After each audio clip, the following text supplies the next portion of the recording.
Hello, everyone, and welcome wherever you're from in the world.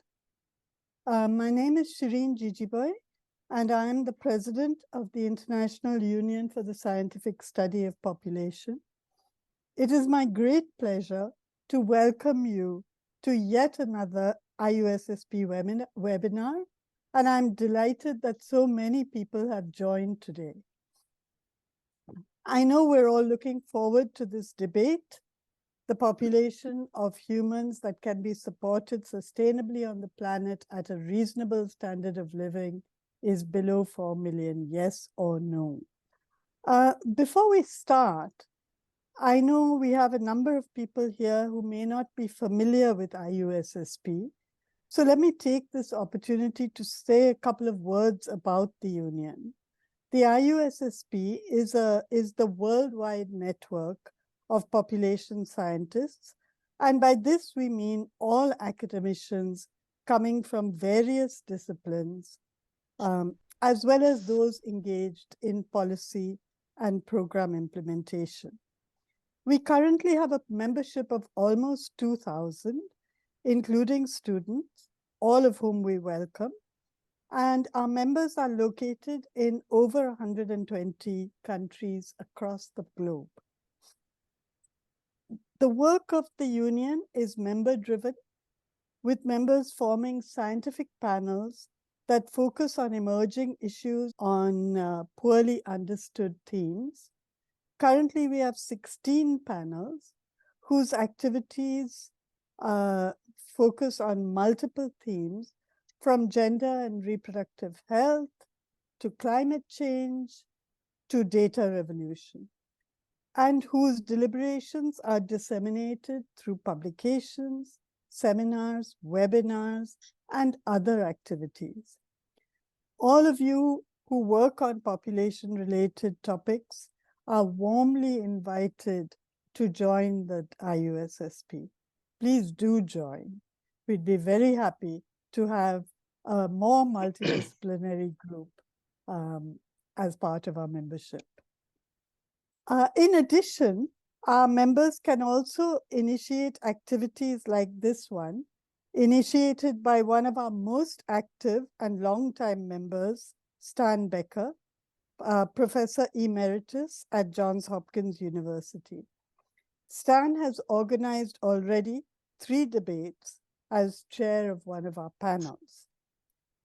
Now, our flagship activity, or the activity that is probably the largest and which we've had a long history doing, is the International Population Conference, held every 4 years and co-hosted with national associations and governments.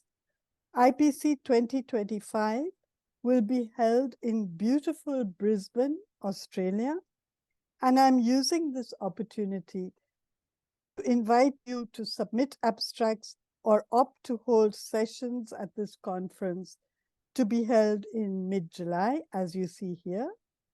Please do go on our website and see. So that's it from me.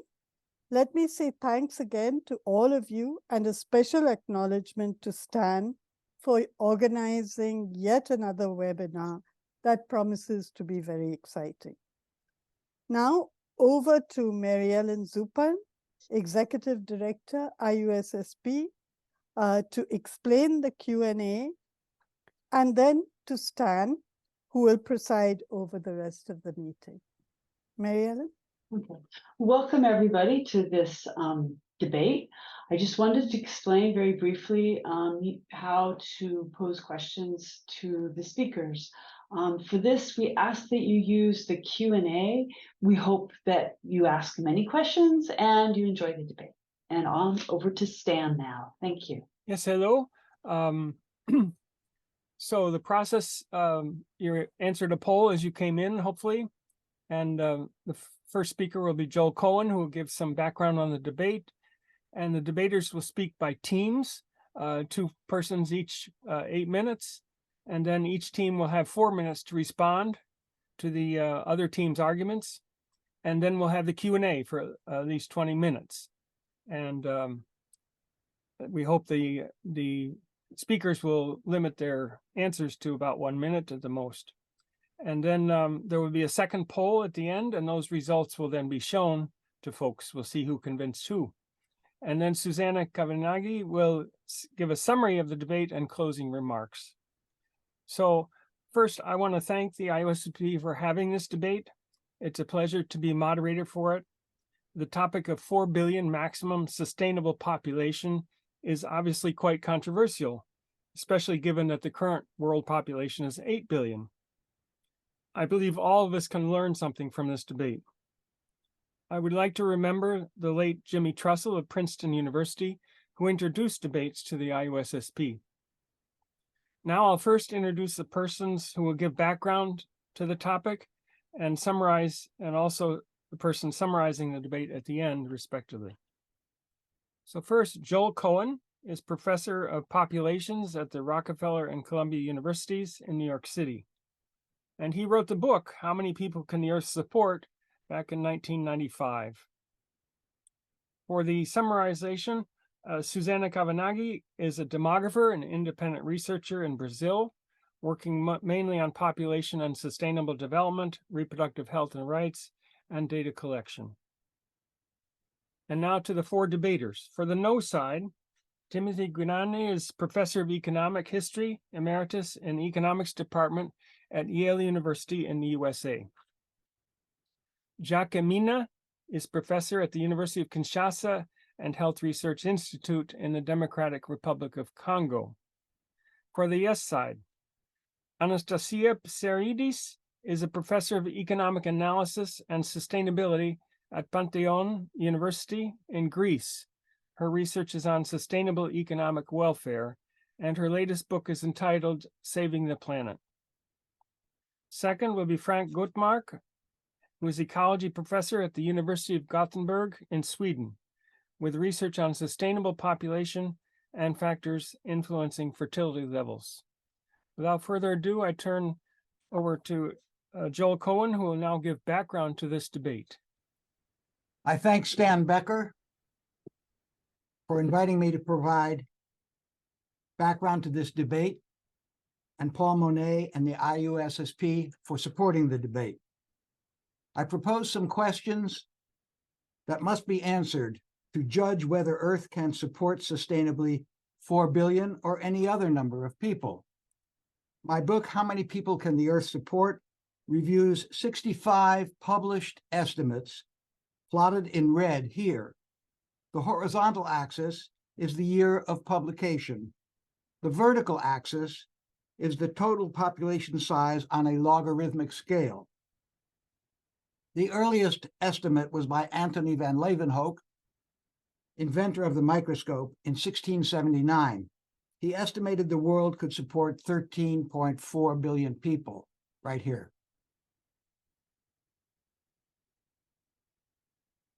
Estimates in the last half of the 20th century ranged from less than 1 billion to more than 1,000 billion. They cannot all be right. The variation of the estimates increased with time instead of converging to a single best estimate. The numbers are more political than scientific. The high estimates are intended to persuade you that there is no problem with continued population growth. The low estimates are intended to persuade you that the Earth already has more people than it can support. Half of the estimates lie between 4 billion and 16 billion. Our present population is around 8 billion. This debate is timely. I propose some questions at 3 levels of detail, summarized at the highest level by 2 words: constraints and choices. Then 4 words: population, economics, environment, and culture. And then 11 more specific but still broad questions. 2 factors: constraints and choices. We do not fully understand Earth's biological, chemical, and physical responses to past and future perturbations from humans and from nature. Choices. we cannot foresee many future human choices.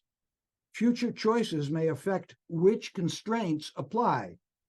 Unanticipated constraints may affect which choices are possible. Earth's capacity to support people depends on population, economics, the environment, and culture. These factors interact in all pairs, pairwise, in all triplets, and all four at once. For example, how culture, economics, and population interact depends in part on the environment. How many people the Earth can support depends more specifically on answers to at least 11 questions. 1. What will be the average level of material and cultural well-being? How much food, fiber, water, housing, industrial output, health, sanitation, energy, education, and travel, just as examples. 2. What will be the distribution of material and cultural well-being?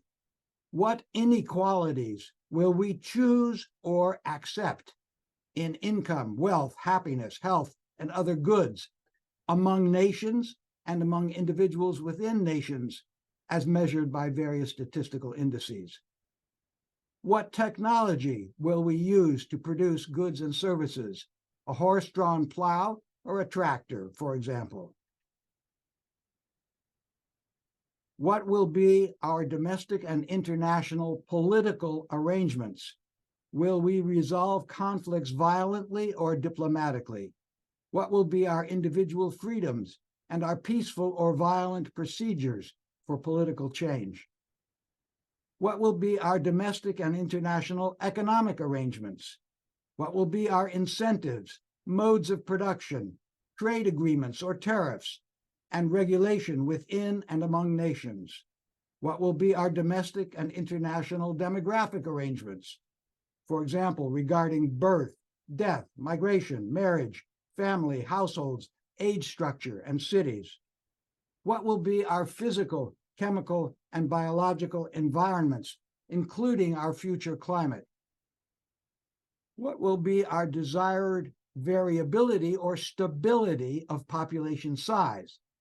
In this graph, on the horizontal axis, the present is on the left at year 0, and the past, back to 400,000 years ago, is on the right. The blue curve at the top shows global average temperature. Up is warm, down is cold. Now, look right here on the left. Now, and for the last 12,000 years, we have been in a warm interval between ice ages called an interglacial. The previous interglacial occurred 135,000 years ago, roughly. So biologically modern humans experienced the most recent ice age here. Let us pretend that the Earth can support at most 1 billion people during an ice age. Do we want a total population size that remains steady at 1 billion people? Or do we want a total population size that surges up to 8 billion or more during a warm interglacial and subsides to 1 billion during ice ages? How 2 much minutes. variability or stability do we want? Gotcha. Do we prefer risk or robustness? For example, are we willing to build cities in a floodplain or active earthquake zone, or do we limit settlements to safe areas? What is our time horizon? For the next 5 years, we will have plenty of oil and the weather is likely to be mostly tolerable, though frequently destructive. Over the next 50 or 500 years, the world will differ. Finally, what will be our values, tastes, and fashions? Will we value jaguars with 4 legs or jaguars with 4 wheels? Parks or parking lots? Will our fashions favor cotton, which is extremely water intensive to grow, or synthetics produced from agricultural and industrial byproducts? To settle our differences, will we choose violence or talk? 3 panaceas have been proposed: bigger pie, fewer forks, and better manners. The advocates of a bigger pie recommend increasing the productivity of people and machines. The advocates of fewer forks recommend slowing population growth through voluntary reductions in fertility. The advocates of better manners recommend reducing violence, corruption, inequalities, barriers to economic and technological efficiency, and unwanted material byproducts. Many advocates favor one or the other to the exclusion of the remaining 2 panaceas. I believe we need all 3. Thank you, Joel. Thank you very much. Okay. Next on our agenda was to have a coin flip. And what happened is I asked the teams ahead of time if they won the flip, would they want to go first or second? And the no team said we want to go first, and the yes team said we want to go second. So we don't need a flip, and we'll proceed directly to the no team. And the first speaker will be Timothy Guignane from Yale University. Timothy. Okay, so when I think about this question, I'm not so much quibbling with the question as thinking that it does not really lead to a natural policy proposal the way many important questions do. So I think of global warming as an analogy. Global warming threatens our existence, and we have a clear goal. Scientists tell us that we need to limit further increase in the planet's temperature to 1.5 degrees centigrade. We know how to achieve that. The problem so far is that many of us, many of our governments, et cetera, are not willing to do what's necessary, but we know how to achieve that. In the meantime, I think we're increasingly recognizing that we have to deal with the consequences of the warming that's already taken place in the planet. It's different, really, I think, when you talk about the question we're debating today, because it is not really like the issue of climate change. We're entering already a period of long-term population decline. We're entering this by the end of the century. I think everybody knows about the UN's forecast. The decline will be slow, at least at first. So the question is there anything we can do that anyone would defend, at least, that can bring about this 4 billion population in any kind of near future? I think the answer to that is a clear no. So if, in fact, there's too many people in the world, we really need to be focusing on how to deal with this population in the short term and not so much worried about a theoretical maximum that we want to get to in several centuries into the future. Now, this is a hard policy problem because of the following. We all know that in our field, there's been a long debate between whether family planning programs really affect fertility and whether they do not. And when I say family planning program, I mean the whole array of population policies that governments and NGOs and others have put into place. There's really no point in debating those. We can't sort that out today. It is clear, however, that today high fertility is restricted to a relatively small number of countries. Big chunks of Africa and a few countries in Asia are the places where we still see TFRs, where one might think a family planning program would have an effect. Much of the world's population, a majority of the countries, are countries with a net R less than 1. So the continued population growth in those countries, and it will be a lot in countries like China, reflects population momentum. The younger cohorts will continue to have families much, much smaller than their grandparents, but because they're continuing to have families, we think this is going to keep us going to larger populations in the short term. So again, the question to me is what kind of policies would actually get us to 4 billion in some kind of short term? I think it's important not to oversell claims because that makes it hard to push serious policy proposals. I think we have learned this over and over. There's a great deal of uncertainty, as Joel, I think, was telling us, in the future, both in population growth or decline and also in technological change and so forth. I want to admit, but embrace the idea that we should think of the uncertainty as not symmetric. So if we get it wrong, we want to get it wrong in the direction which is not disastrous. So I'm not going to insist here that because we don't know everything, we shouldn't be taking this question seriously. But I do think it's important to think about the uncertainty which faces us and the kind of things that Joel was alluding to. First, will economic growth continue? It's not so much, it's population growth plus economic growth, which causes the environmental consequences. If the population really can't sustain even its current population, the world, I'm sorry, cannot sustain even its current population, we might find that actually limits economic growth. I don't know. As Joel said, I think the distribution of world income matters a great deal, perhaps more than its actual absolute global level. I should also say, I'm an economic historian, so when people make long-run forecasts or assumptions about technology, I find them difficult to credit. And this cuts two ways. We all, of course, know a lot of economists like to assume the market will solve everything. And of course, that's, silly.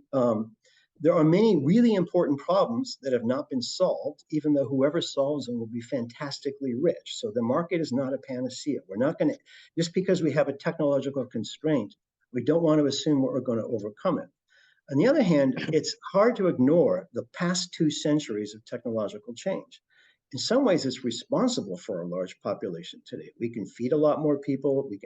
A lot more people can survive childhood because of the suppression of infectious diseases and so forth.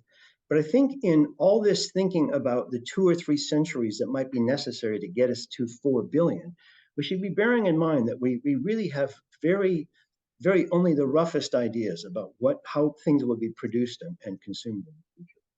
Okay, and then I'm going to just finish with one final element of uncertainty. The kind of estimates people make where they say, can the Earth sustain so many people? They're building in assumptions about how people consume. And I think that is increasingly uncertain as well. Right now, we know, of course, that different people on the planet consume very differently with different environmental consequences. I come from exhibit A of the bad guys, but there is less awareness that these patterns change over time. We're seeing clear evidence in wealthy countries that higher incomes don't show up in the demand for things like a third car. They show up in the demand for more services, which are much more environmentally benign because many of them just involve another person doing a task. They don't involve a manufacturing process that spews bad things into the atmosphere. So this is a third source of uncertainty, that we might find that future consumption is not as bad for the planet as we are assuming it is today. So thank you, and I look forward to hearing your questions. Okay, thank you very much. We'll turn it over to Jacques Emina from the Congo. Jacques, floor is yours. Okay, my presentation will have 3 points. We'll discuss 3 points. The background, the fear of population size. So I wanted to say that absolute numbers may not matter. Yeah, the first point will be the fear of population size. The second one, why population size may not matter for sustainable development goals. And then the last point of discussion will be how to reconcile the fear of demographic number with sustainable development. So to start the discussion, the fear of population size. This is a long-term debate from antiquity. So the Malthusian from Malthusian to neo-Malthusian, the question is that the number of population is the cause of poverty, of hunger, or food insecurity, and so on. So in the left side, you will see the 2 components. We have the planetary imbalance, and then in the right side, we have the social imbalance. From that fear of numbers, so people think that this is a size where the population can be ceiling point. So 4 billion, for example, is the point not people to get there. But unfortunately, inequality in the socioeconomic inequality, instability, and security is not only due to the number of population. Yeah, so why we think that population size may not matter? If we look at this table, we found that the density per number of population per kilometer square range from Oceania to Asia, 5 to 153. And then when we look at the world population share, we found that Asia represents 59% of the population, of the world population.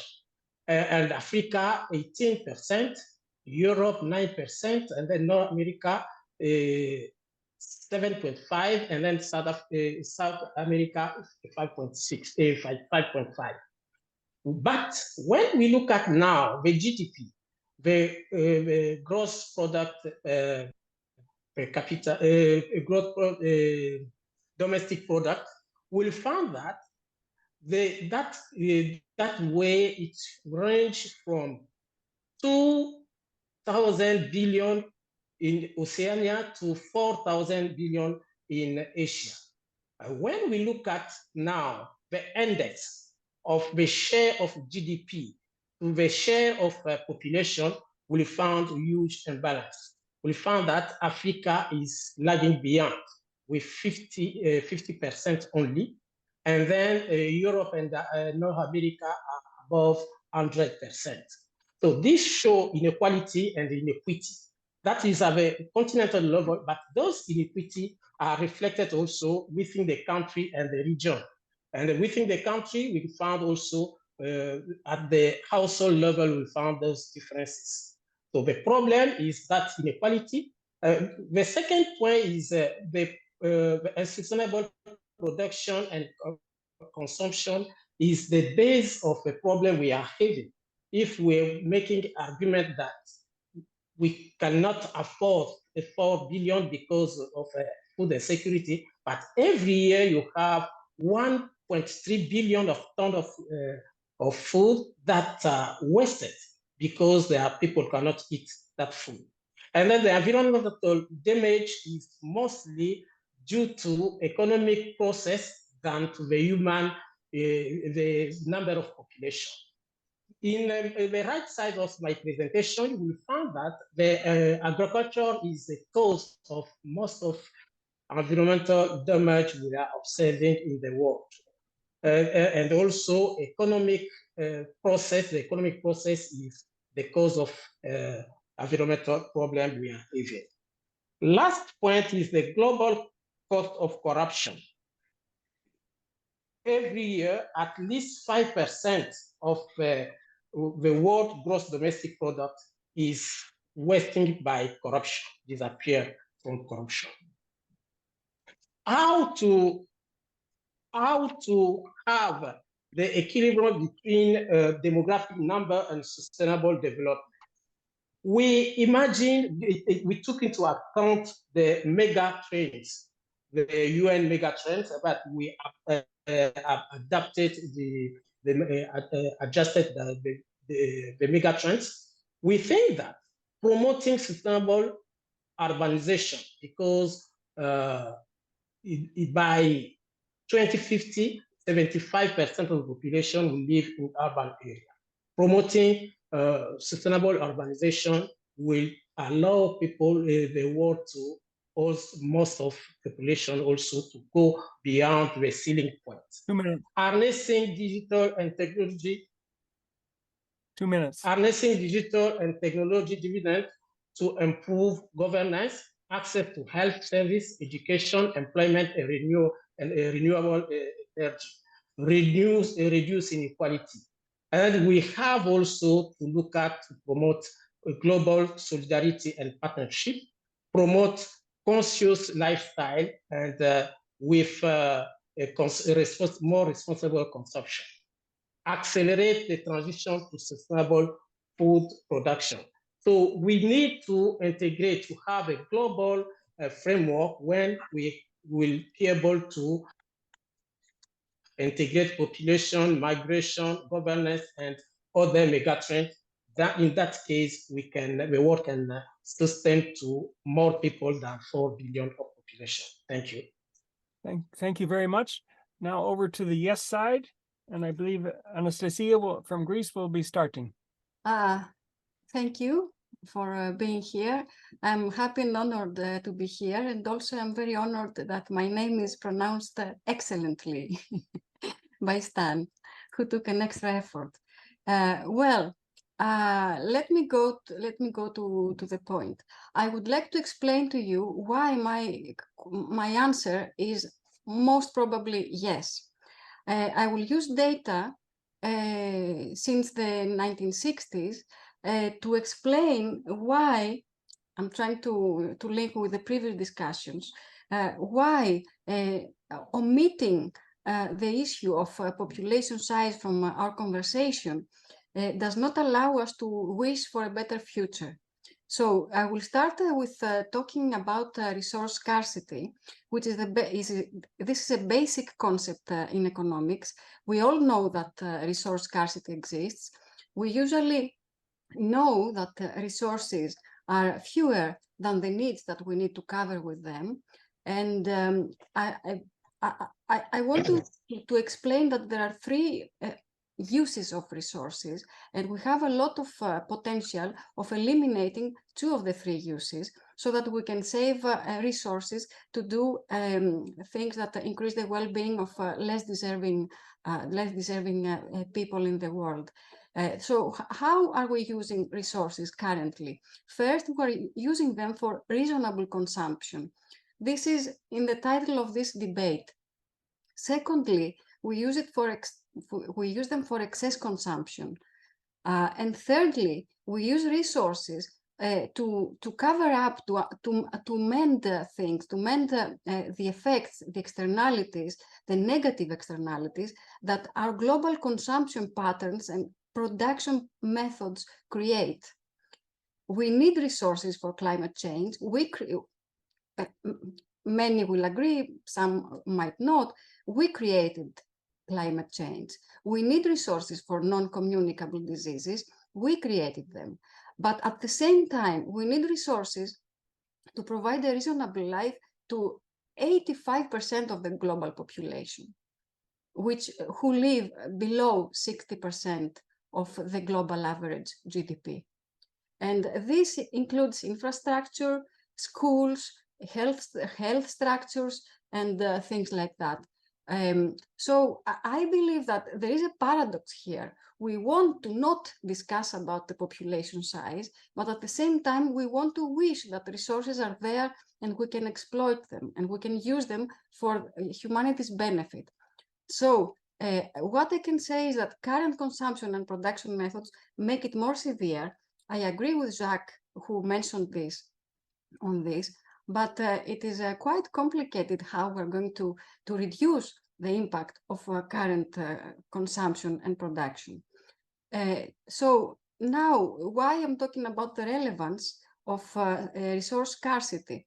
Well, if resources are scarce, the logic is simple. Then there is a natural limit of what the planet can produce. And what the planet can produce is goods and services. Services as well need resources. They are not dematerialized. You need materials, you need cell phones, you need computers, you need transport, you need everything to provide services to a person who wants a service. So it is not completely, services do not dematerialize the economy, at least given current technology. Then, if we accept this, then we have to accept that there is a limit to the population that can be supported at any positive level of well-being. If we accept that, there is a limit to the volume of goods and services that can be enjoyed by each person. And when I say volume, I also mean the market value, the GDP, the global GDP that is produced. So each person is limited by resource scarcity. So if there are a lot of people, then this is heavier on people who have fewer resources and on countries that have fewer resources. So if further we want to do something about sustainability, if we want to function at ecological equilibrium, then the maximum attainable size of production is even lower. So how much lower? Let me give you an estimate based on the data we have been working for. 40% lower. We have to imagine a world, a global economy, working with 40% less product. So this is not so easy. It is not easy to say that we need programs to reduce fertility, to increase education, because we don't have the resources. That's my feeling so far. But we have this debt to the future humans as well. We have to leave a planet that they can use too. So we cannot just destroy today's resources without thinking about the justice to the future humans. But so I mean that we have a double debt, a debt to the planet, which amounts to 19 planets so far since 1971, and a debt to the existing population who live below 60% of the global average. So we have to do something about that. And the population size today, not 1200 years from now, exists. And we need to do something about that, at least to discuss it. So this was so what we did, I'm not going into details, is that we estimated based on data of global production of goods and services and global biocapacity and global ecological footprint, which is a proxy of environmental impact. We estimated that the population size that can live sustainably on the planet is 3.1 billion. So if we want to assume a better lifestyle than the average, the global average, then this number is even lower. And this is one of many estimates at the same range. But what we can have in our minds is that all these estimates, the lower than 4 billion, give a complementary aspects of the same reality, that if we want sustainable economic activity, we need to understand that there is a trade-off between a good life and the sustainable population. We cannot increase both, not today, not with the current technology. So the take-home message is the growth of global production since the 60s has not been green at all. There has been relative decoupling, but absolute decoupling has not occurred. If it had occurred, these two lines, the red line, the global impact and the global biocapacity would be similar, would be at the same points. There would be no distance between them.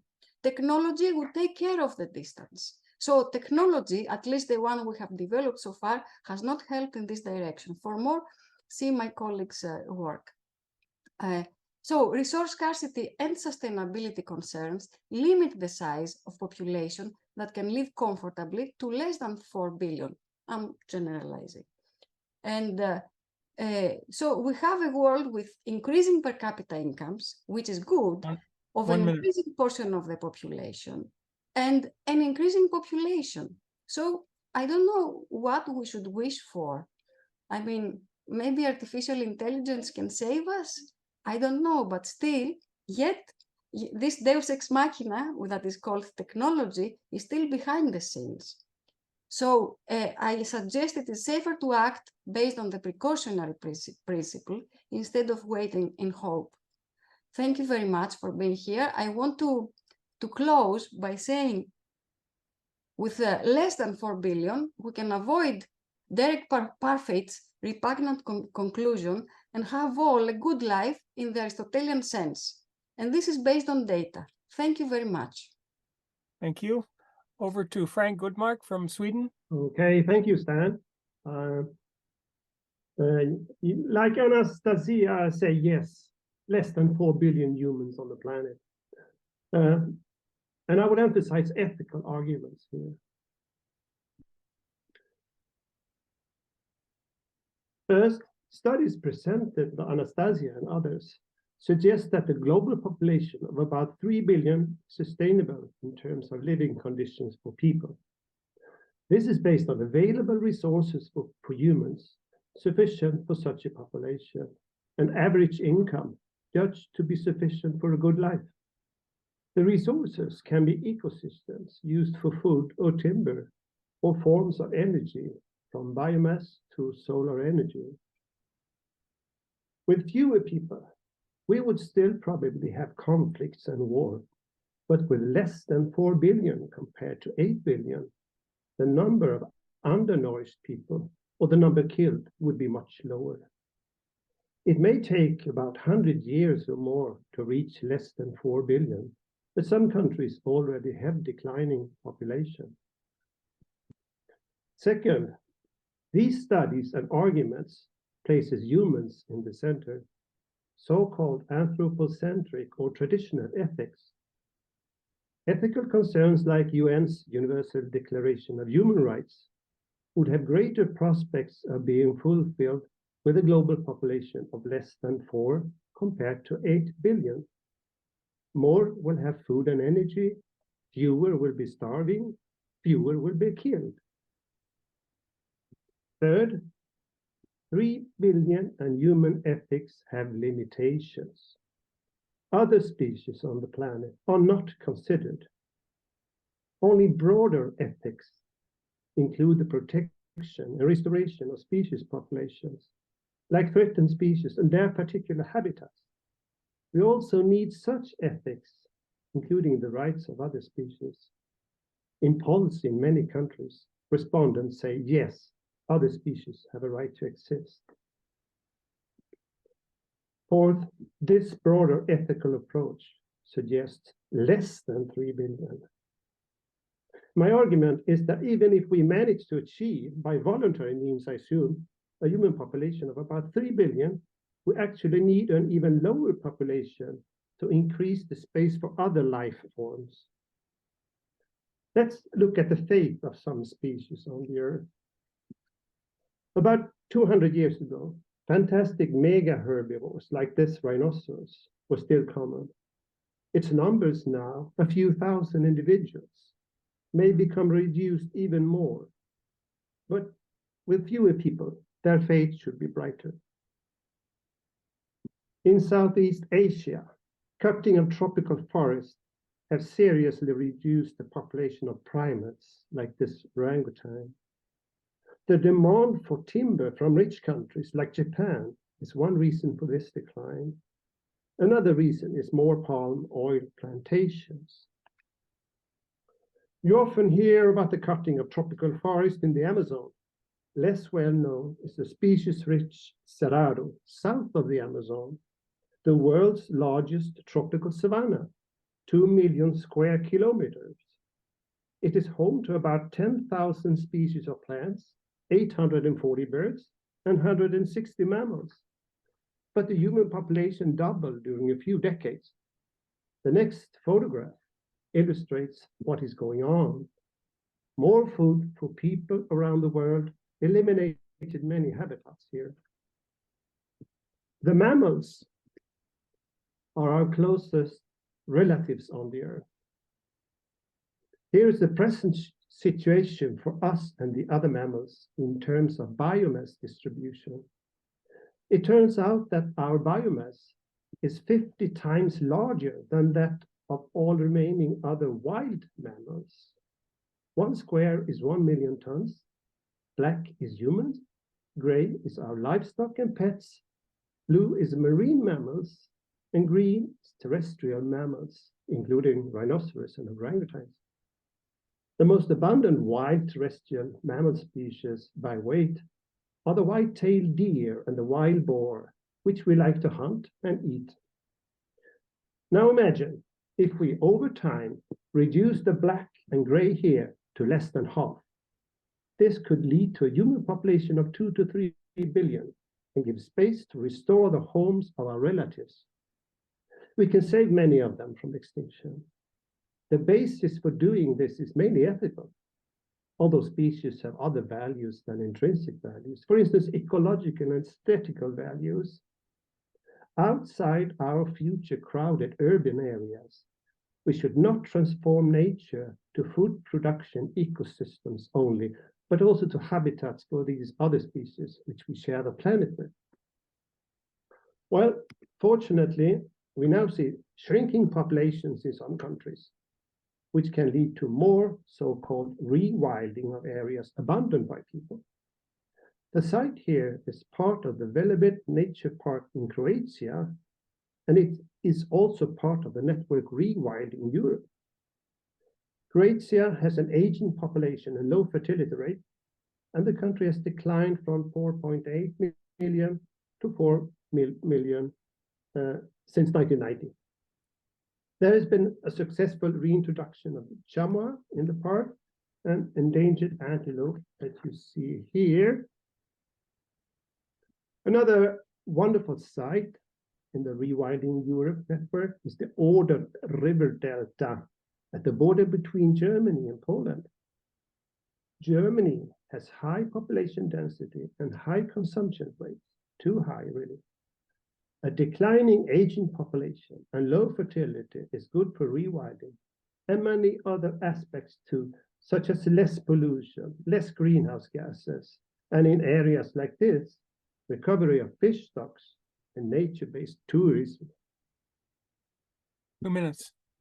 So, in conclusion, first, estimates of a sustainable population of 3 billion is hopeful for human ethical concerns. Secondly, however, these estimates do not include the protection of other species and the restoration of wildlife on Earth. Third, our species is the only one capable of planning a future world. We need broader ethics, including the rights of other species and wildlife. And finally, a population of 2 to 3 billion would lead to better conditions for us, for other species, and natural ecosystem. Thank you for listening. Thank you. Now we'll go back to the no team for a up to 4 minute response. And you can choose who goes first. Timothy and Jacques. Jacques, you can go first. Thank you. Yeah, I saw some question on the question and answer here. And the role of technology, I think that we say that the technology and the digital revolution are among the new megatrends. They can increase production mostly in developing countries, and also allow to improve access to health, access to improve also good governance, fighting corruption and other things, and also reduce waste of resources. But I have a concern about space for others to live, because if we look at the density itself, the density is not very high. The problem is the distribution of the population. Some places are overcrowded, while others are empty. So if we have a good governance, we have we take into account an integrated system where governance, where the megatrends are interlinked with urbanization, others, I think the world can, the planet can sustain easily more than even 8 billion because of improving food production and others. So up to you, Tim. I just had one comment. I thought the discussion of rewilding and the consequences of smaller populations is very interesting. Again, those are unusual populations, right? Croatia and Germany are demographically very unusual across the world. You know, their population declined. I don't see that happening at the rate they did on a global scale. Back to the other team for up to 4 minutes. Okay, I can start asking to both Tim and Jacques here. From Tim's presentation, I didn't find an answer to the question. So what global population would you suggest? Because you're talking about ways to, you're talking about policy, but the question posed for this debate was not about policy. It was thinking about what size of the global population is sustainable. So can you suggest for us at what size you find that this global population sustainable? Give us a number. Can I share my screen, please? I think it would help to show something here. Most low-income countries are eroding their ecological resources so fast because of the population. Think about it for a moment. With what resources will these countries go to the markets to buy, to trade, to buy goods and services that they need to support an increasing population, to educate them, to provide health services? It is impossible.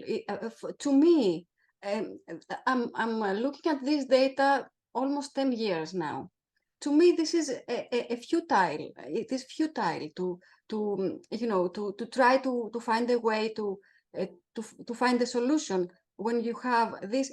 Look at this biocapacity. It falls so steeply. Global biocapacity increased, and for Congo, okay, the country biocapacity, it decreased, the total biocapacity. It was destroyed in 60 years by 15%, and the population increased almost, it is 6 times bigger than it was in 1961. So how is this country going to find resources needed to lift people out of poverty and to provide good lives? So you see here, I had prepared this, but there were the slides that I left out of the presentation because I was over 8 minutes, but it's a good opportunity to show them here. So per capita GDP has been reduced. The country GDP increased, but per capita GDP has been reduced. These are things that we have, these are numbers that show market value of goods and services. They are data, hard data. Of course, the GDP does not show how happy I am, but they show something. They are a good measure of how the economy is going and how people can be helped. So here I have made a chart with what a person means in the USA and what in some countries, and how many people represent the same deficit, the same ecological deficit. When we talk about population, we don't say that one kid, one human in Sierra Leone is equal to one human in Greece or in the United States. One person in the United States is 21 persons in Sierra Leone. We have to take this into account, but we want to lift everybody up to the level of the United States. With which planet? Thank you. Thank you. Okay, I think we're ready for Q&A, and I'll read them off, and the teams can answer. I've identified them to go to yes or no. Those questioning didn't necessarily, but and maybe the debaters have seen the questions. The first one I'm going to send to the yes team. Is it not a straw man argument to say we can't get to 4 billion anytime soon?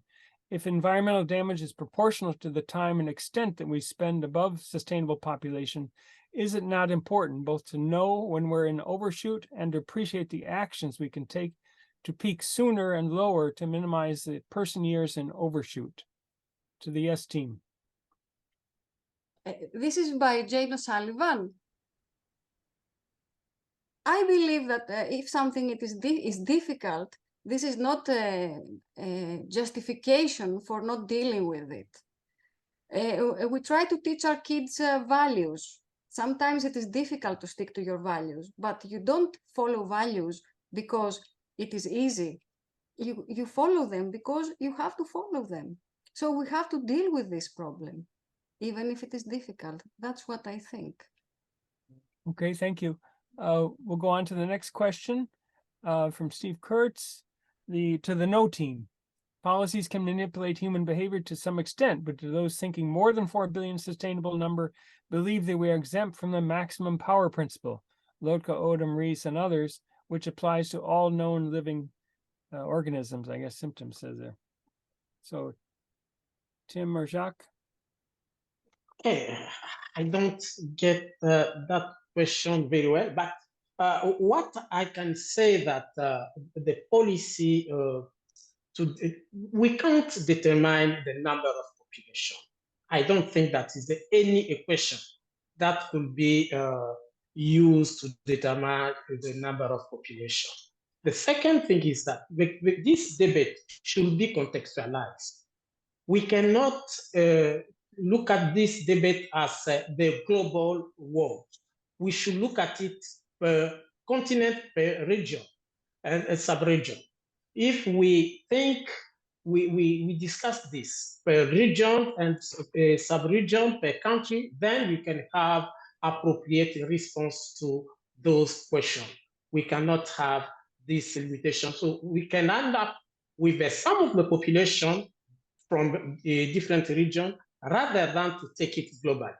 So taking this, I want to say again that, for example, the case of DRC, the example for DRC, this example is most of the reason is not for the population. One of the reasons is that these economics farm that came to explore or for wood and offer other resources, and the population is poor. This means that they are using basic means to survive. This is why we are destroying the environment. So there are questions that we think that if we fight poverty with good governance, we can really increase number of population for countries like DRC, where the density is very slow. It's very low. Yeah. Thank you. Tim, up to you. Okay. This is sort of a response to several comments. I've been resisting what is the actual number we can sustain, as Frank said. He's quite right. I think I'm resisting it because we don't know. And I think that is the answer, is we really don't know. Frank's suggestion of 3 billion, maybe that's true. I bet you that wildlife would like it to be 3 million instead of 3 billion. I think, and the reason I think of this as a policy question is because it isn't real serious issues. Anastasia is saying some countries are facing really serious problems. And so we need to be thinking about the here and now and in a future that we can actually manipulate. Right now, I think most countries are in a situation where their population dynamics imply population decline. And what I pointed out was pushing this faster is not going to work in most countries in the world. And that's the sort of reason why, whether we reach 4 billion in 3 centuries or 2 centuries, it's right now, it's almost like, counting angels on the head of a pin. Thank you. Okay, on to Celine Delacroix has a question. Humans are, and this is for the Yes team, humans are imperfect, and inefficiency in its many forms, corruption, food waste, etc., is with us for the long term. Why base carrying capacity discussions on a utopian outlook that is most likely to never reflect real circumstances, i.e. equal distribution, for example? I added that. Okay, so Anastasia or Frank? I can start with that. Well, first a comment on technology, because Tim and Jack, and probably many people think about this as to solve things, but it's kind of double-edged sword technology, because you can much faster cut down trees and use them for timber, and you get unstable production ecosystems. Regarding this population is usually defined as you have a limit for it. When you discuss overpopulation, I think it's instead of talking of resources, we usually define as too many are consuming too much. That kind of catches most of it. For sure, the rich world is consuming too much. So I agree that we should look also at region and countries, as Tim mentioned here. That's important. But then you find very encouraging evidence if you go back, because so many of these family planning programs have been successful. That's kind of hidden today, for instance, by the United Nations. So much good evidence is unfortunately hidden. So we should go back and look for what was good earlier on if we look at solutions. Thank you. Next one is for the no team, from Theodore Lianos. He didn't hear an argument on the basis of which I would say that more than 4 billion is okay with sustainability and good life. Can they elaborate? So back to Tim and Jacques.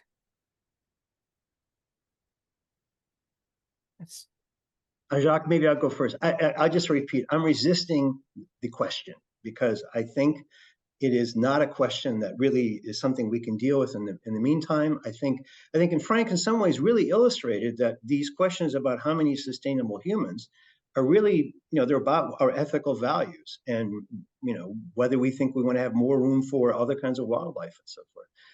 So I think that whether it's 4 or 4.5 or 5 billion, I think right now it's distracting us from the real problem. Jacques, anything to add? Yeah, I think number of population I say that we already have 8 billion, and that I don't think that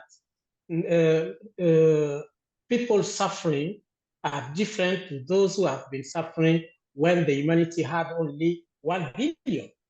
So absolute number doesn't count for me. What is counting is the way we are managing that population and how we are doing, the way we are managing the population.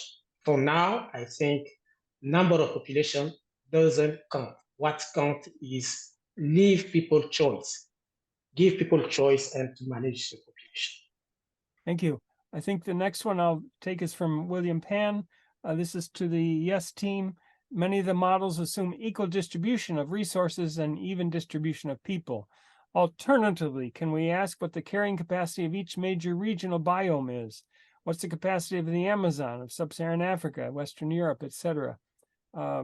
We have a global economy, but we have local biomes, if you will. So Frank, you want to tackle that one?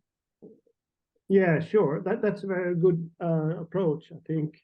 For instance, looking at Africa, the UN says presently you got 1.4 billion, but in year 2084, I think it will 3.9 billion.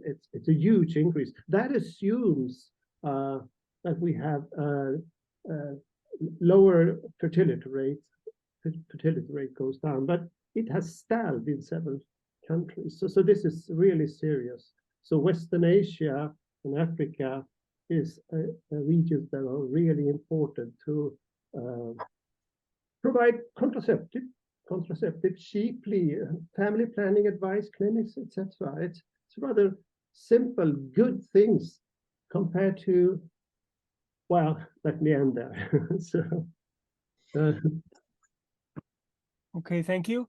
We'll go on to the question from Yingyi Lin, which will be for the no side. Nancy Kian's work shows women-led economy benefits children more. So I wonder if economists work surrounding resource scarcity also considers who produces the resources and controls the distribution of those resources. For the no team? Or maybe it's for the yes team. Tim, can you go?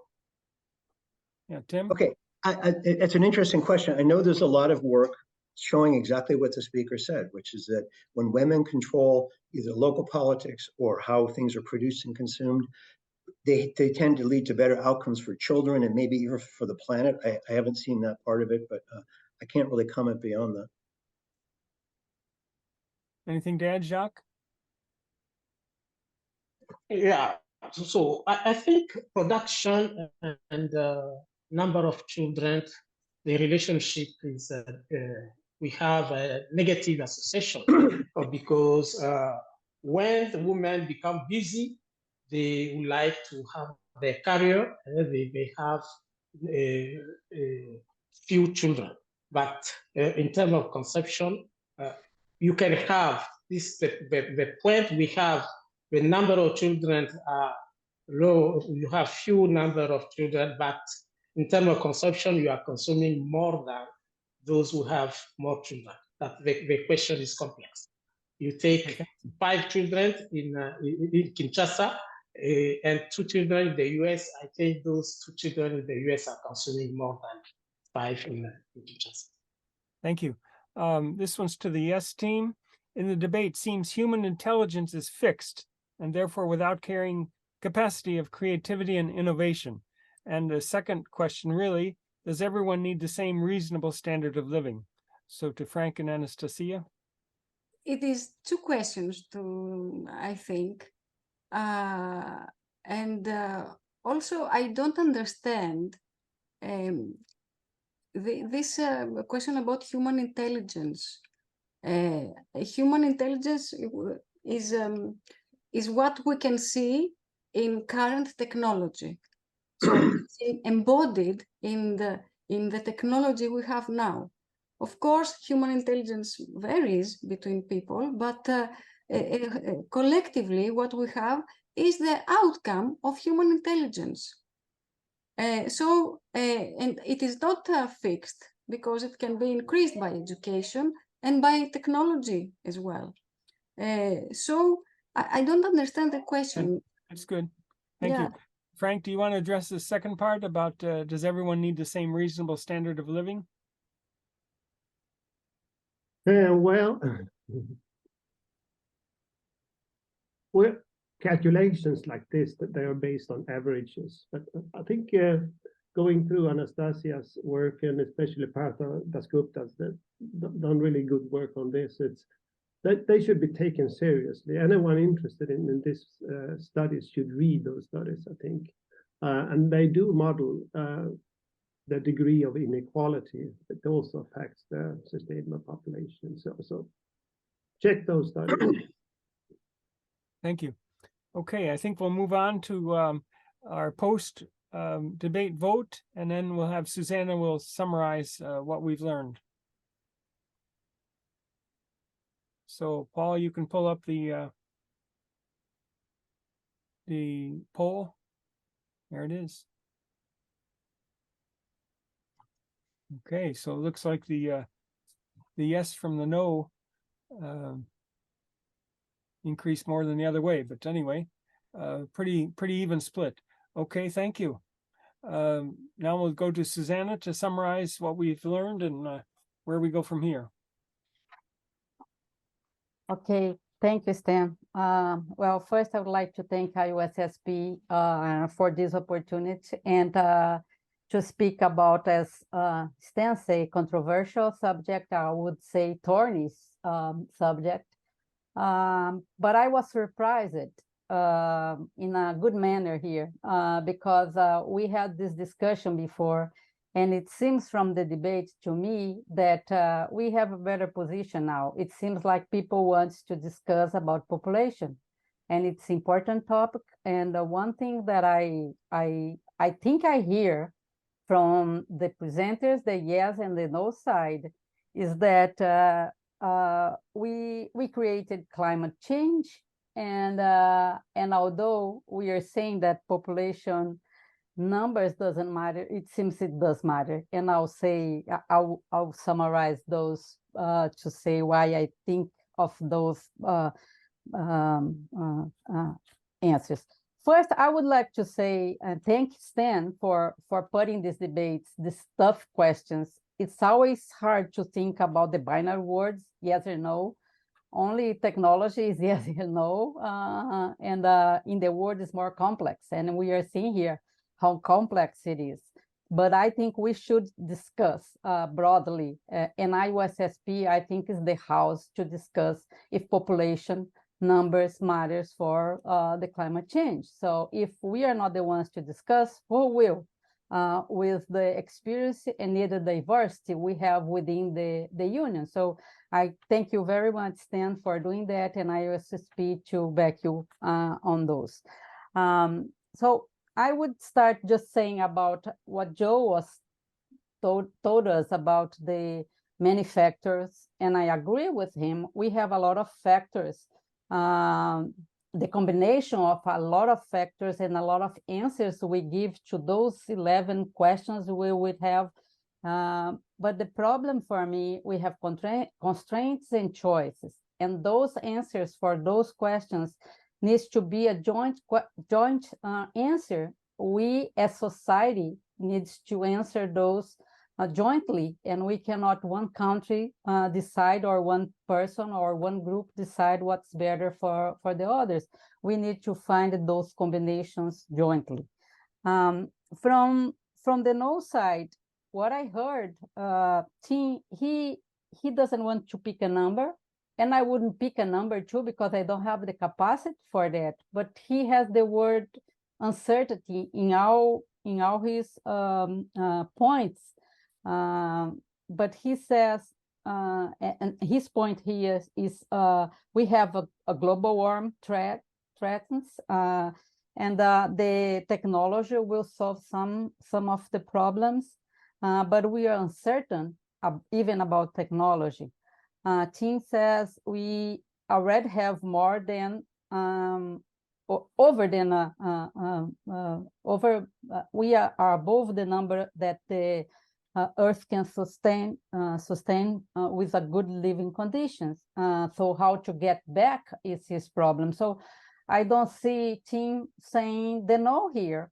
I think he's saying it's difficult, and I think Anastasia gave us the answer. We should just touch difficult things and to see how to go back, or to some number, maybe not 4 billion, 3 billion, but how to get back. So what I hear from Tim is that we have uncertainty how to distribute better economics, and that's, I know it's hard, but we can do. He says the fertility is already going down, but the problem I see in this argument is that a lot of countries is still with fertility going up. So maybe we should look at those and try to find some answers, try to find some certainty about those, about the future of consumption, about uncertainties too, but we feel we don't take policies on that, we are not going to discuss. About Jacques, what I hear on his arguments is that absolute numbers do not matter. That that's a fear of population size, and population size do not matter because people think population size causes poverty, inequality, inequity, violence, and all those things. But I would remind that the bigger CO2 emissions is China, US, and India, the biggest countries in the world. So when I teach my students about numbers, if you are a politician, population, absolute numbers do matter a lot, if a few or if a lot. And now, but it's not it alone. Of course, population numbers do not matter by itself. The population numbers needs to go with relative numbers. Other dynamics should be looked at too, but we cannot deny it, I think. But I hear Jacques saying that they do not matter, but I would like us to discuss in the future if they really do not matter. From Anastasia, I hear about the resource scarcity. We have one planet and we are already with 2 planets consumption. And that's the problem we have ahead. And what I like on her arguments is that we have a debt for the future population, but not only for them.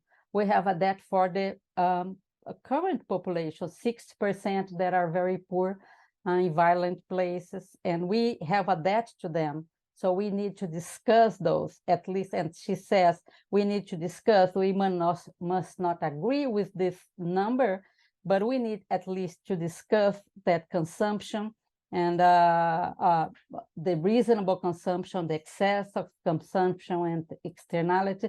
We need to discuss and to find ways to pay our debt to our present population, to our future population. Frank says about ethical arguments, and I think I remember in Busan, we had a discussion about the environment, and I say I have a very good, I mean, I feel good now because there we had not most, but a lot of people did not mind about the environment. We think about only humans, and people were saying, if I have to select between humans and a rhino or a whale, I would select a poor kid Of course we will, but that's not the question. And I think now we are discussing, and I think it's because of the urgency of the climate, the changes are just on our face. So we are seeing a position that, well, we should at least discuss these numbers and include the ethical arguments. We don't have to save the planet only.